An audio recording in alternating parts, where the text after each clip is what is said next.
turminha, bom dia! Nossa aula de hoje vai ser História, Religião e Artes. Até já!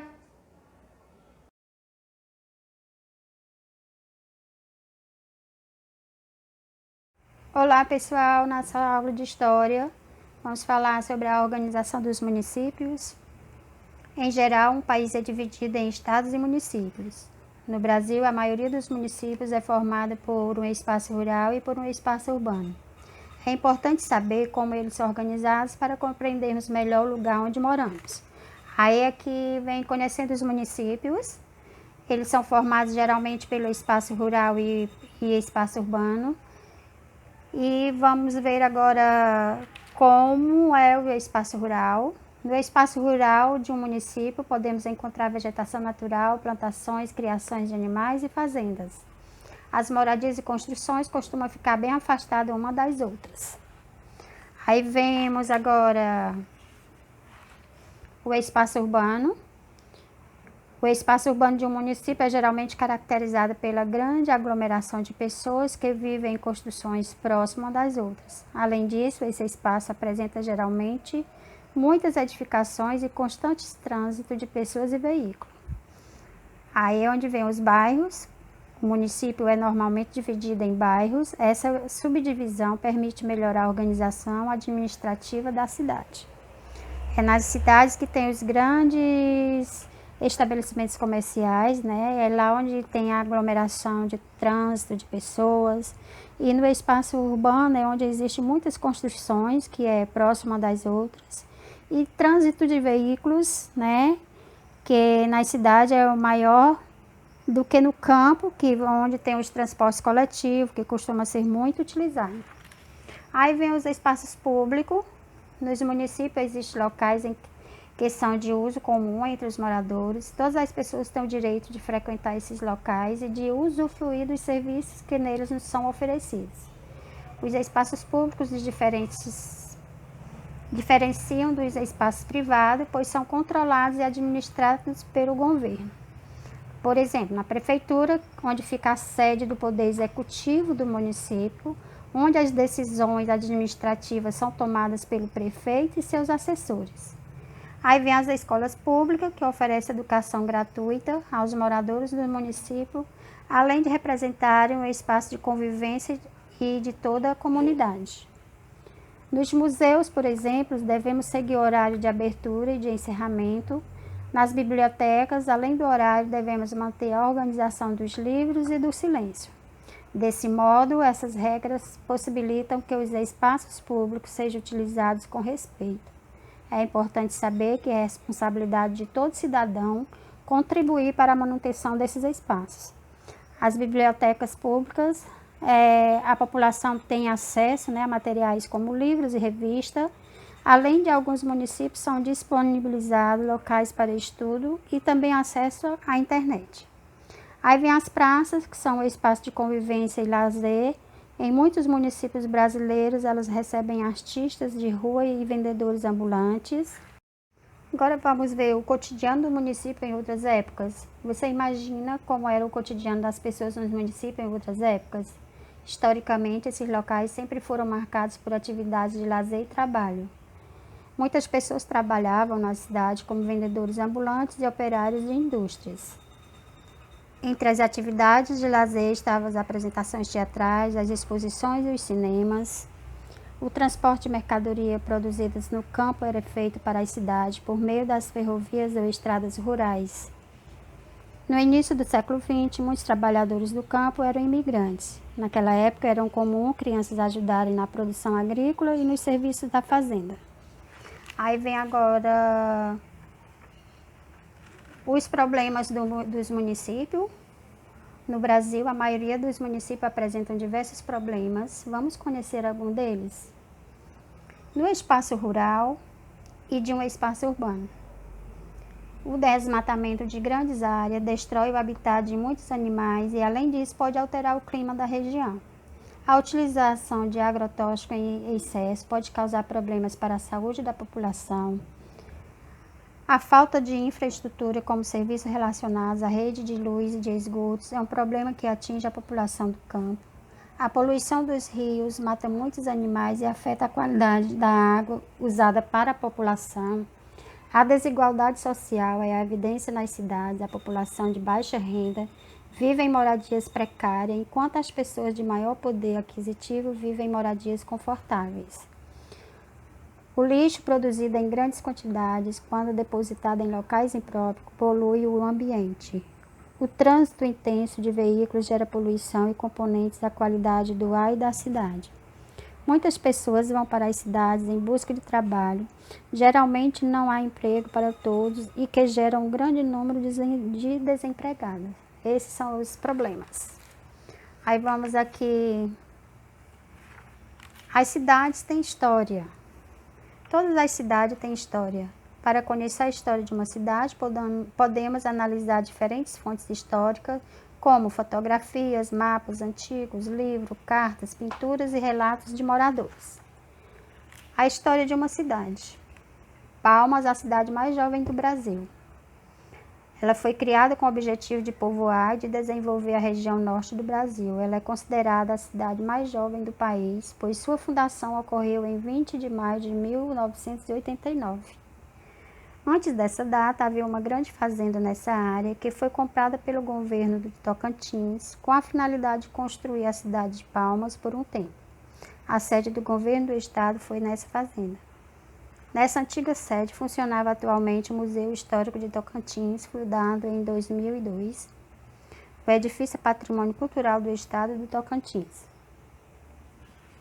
Entre os primeiros moradores de Palmas estavam os funcionários públicos estaduais e municipais contratados para trabalhar na região.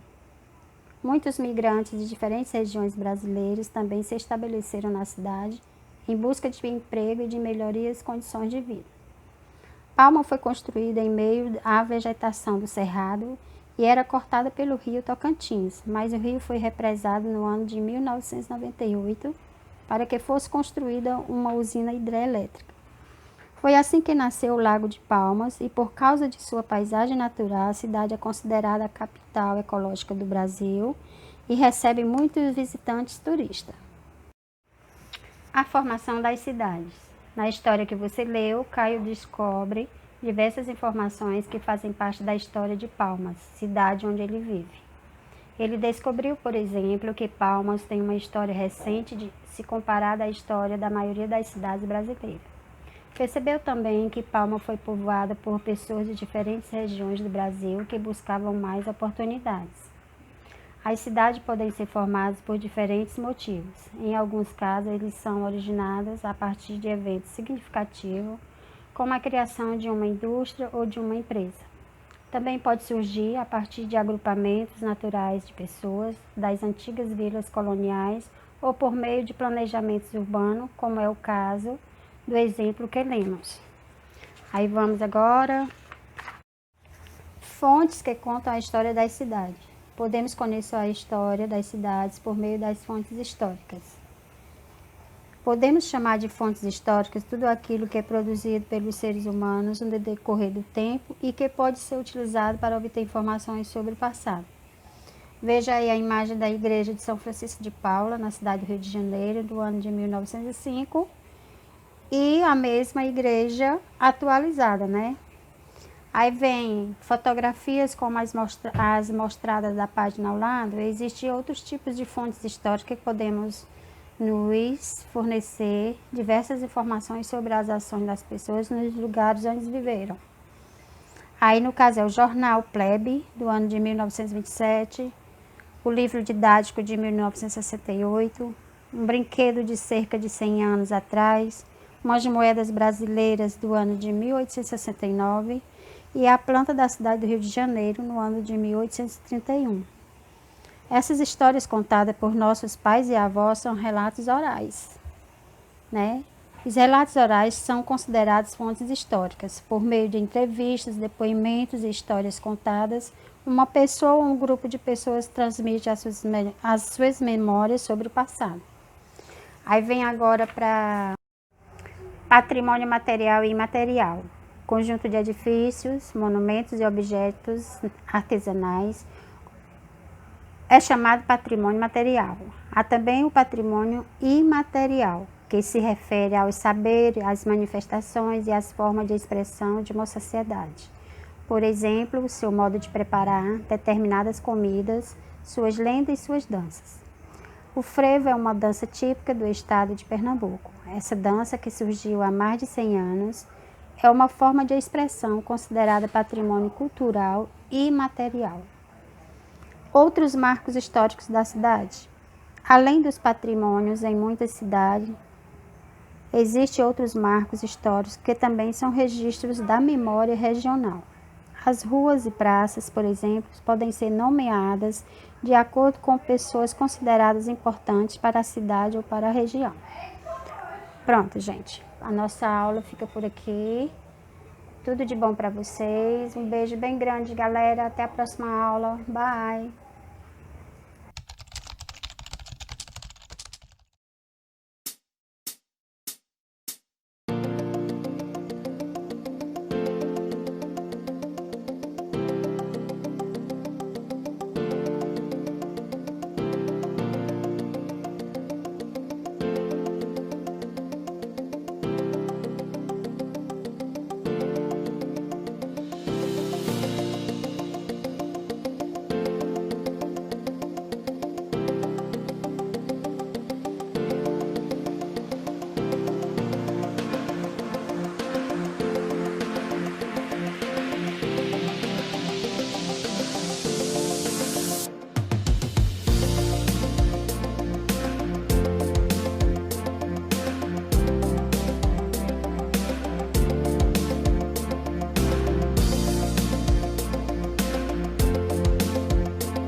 Oi, galera! Na nossa aula de religião, vocês vão ver sobre a diversidade religiosa e direitos humanos e os espaços e territórios religiosos.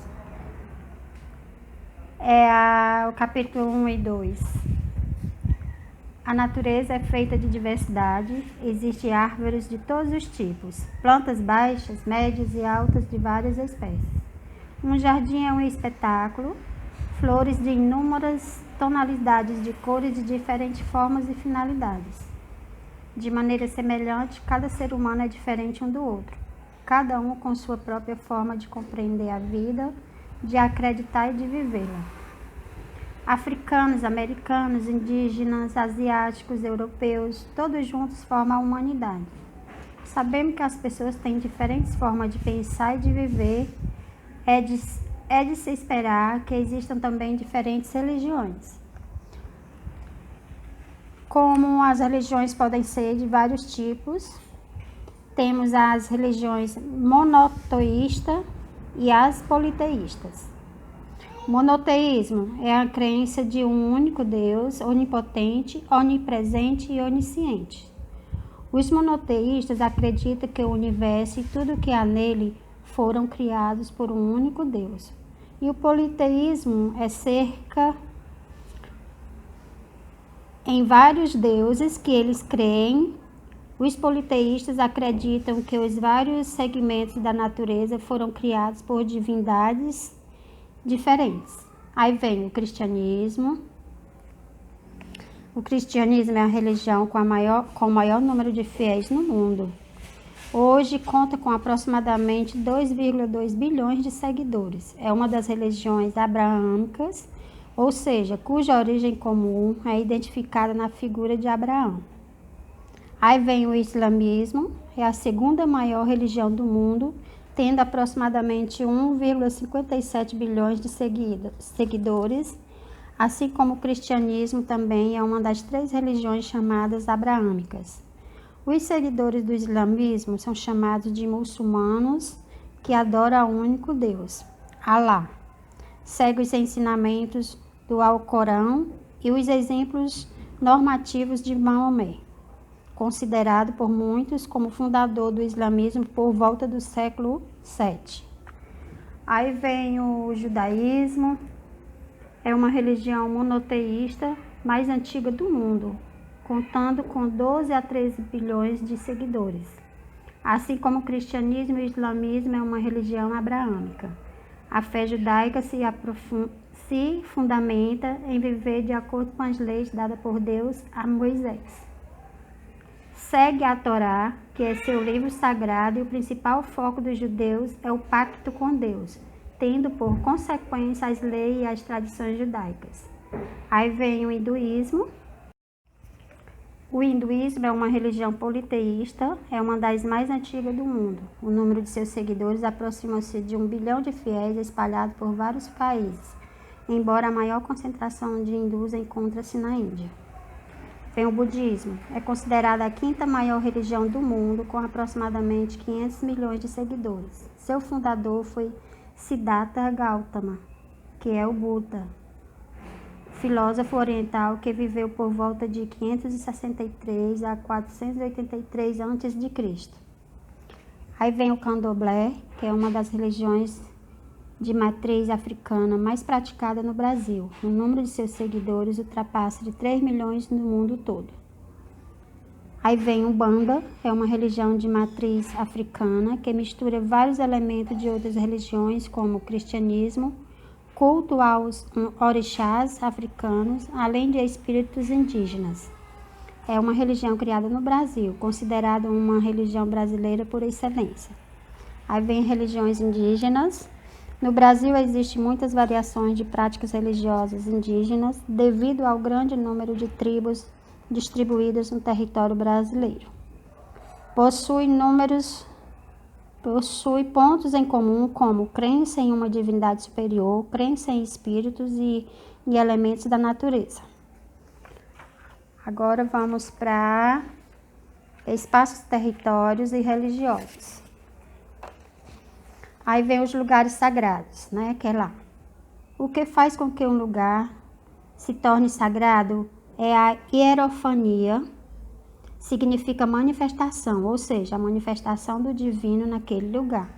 Em diversas tradições religiosas, os lugares considerados sagrados podem ser nas montanhas, cidades, florestas, cavernas, grutas, entre outros que tiveram origem em sua história ou lenda que envolve o divino. Lugar sagrado construído é toda a estrutura arquitetônica construída pelo homem, com o objetivo de ser visitada com fins devocionais, religiosos e espirituais, como uma igreja, um terreiro, uma mesquita, uma sinagoga, entre outros. Os templos são lugares sagrados construídos para reunir os seguidores de determinada tradição religiosa. Para adentrar em um templo, é necessário conhecer as regras de conduta daquela tradição religiosa, como as purificações, tirar ou não os sapatos, colocar ou não o véu, no caso das mulheres, colocar ou não algo sobre a cabeça. Aí vem a mesquita, é o templo muçulmano destinado aos cultos maometanos, que vem de Maomé, ao islamismo, religião fundada por Maomé. Não há imagens religiosas nas paredes, nas mesquitas, pois os muçulmanos não utilizam esse tipo de representação. Algumas mesquitas não permitem visitas de não muçulmanos. No entanto, muitas mesquitas permitem a visitação, exceto às sexta-feira, pois é um dia sagrado para os muçulmanos. Aí vem a sinagoga, é um espaço no qual se reúnem as pessoas que seguem o judaísmo para rezar e estudar a Torá após a destruição do Templo de Jerusalém. Geralmente o templo encontra-se orientado para a cidade de Jerusalém. Em um interior podemos encontrar diversos elementos como a Arca Santa, que contém a Torá, o candelabro, que recorda o candelabro histórico do Templo de Jerusalém, e uma plataforma sobre o qual é feita a leitura da Torá. As sinagogas mais antigas das que tem registro encontram-se em Israel. É possível encontrar sinagogas em todo o mundo, onde a comunidade judaica de cada localidade se reúne. Aí vem o templo hindu. Os templos hindus são muito diversos, pois sua arquitetura é influenciada pela cultura de cada religião, entre outros fatores. Os templos da religião indiana de Tamil Nadu, por exemplo, são bem diferentes dos templos da região de Odisha, que são bem diferentes dos templos do Nepal. Aí vem agora igreja. A palavra igreja vem do grego ekdésio e significa assembleia. É o local da pregação dos ensinamentos de Cristo, obedecendo aos princípios da ética cristã. As igrejas seguem suas doutrinas, portanto, cada uma elabora regras que podem ser diferentes entre si. Por exemplo, as igrejas evangélicas são mais rigorosas quanto às vestimentas, e a Igreja Católica se destaca pelos sinais de reverência de seus fiéis às imagens de seus santos. Aí vem o templo budista. Os templos budistas são lugares sagrados destinados à prática religiosa budista. Esse lugar pode ser tanto um edifício quanto um terreno em volta dele que tenha passado por um ritual de consagração. O principal templo budista é o templo Mai Devi, localizado no Nepal. Esse é o local de nascimento de Siddhartha Gautama, o Buda. Aí vem o terreiro, é um local onde se realizam sessões de candomblé, umbanda e outros rituais afro-brasileiros. Em um terreiro, os que chegam para o ritual costumam tirar os sapatos em respeito ao solo sagrado, o congá, que compreendemos por altar. Ao saírem do lugar, as pessoas costumam sair de frente para o congá, pois não é permitido dar as costas ao que é sagrado. Agora vem a Casa de Riquezas Indígenas. Em algumas aldeias existe um espaço reservado para as rezas e rituais indígenas. As casas são espaços de preservação da memória coletiva e fortalecimento da residência cultural. Os povos primitivos consideravam que toda a natureza era sagrada. As tradições afro-brasileiras e indígenas ainda guardam essa crença, por isso muitos de seus rituais se dão ao ar livre, em meios a mata, florestas, rios, cachoeiras e praia.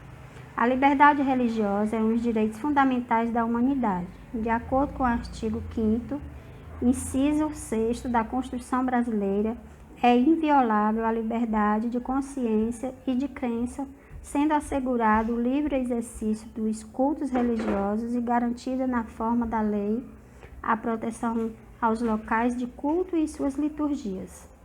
Independente da religião que praticamos, é necessário que haja respeito e tolerância à fé do outro, pois o Estado brasileiro é laico, e isso significa que ele não tem uma religião oficial e não deve privilegiar uma religião em detrimento de outra. Aí, gente, pronto. A aula fica por aqui. Vai uma atividade, vocês vão responder, certo? E vão fazer uma prova excelente, tá certo? Por aqui fica o meu abraço, meu cheiro bem legal, certo? Bye, bye. Tchau.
Oi, gente, bom dia, galerinha. Olha, nada de diferente, não podendo esquecer essa data tão especial, né? O Dia do Pais. Então, a tia Miss tentou fazer aqui 3 modelinhos para vocês fazerem uma lembrancinha pro paizinho de vocês, tá certo? Lembrando que no Dia das Mães, a tia Miss até fez assim. Só que lembrar que tá diferente, pessoal, ó. Você faz a sua mãozinha, né?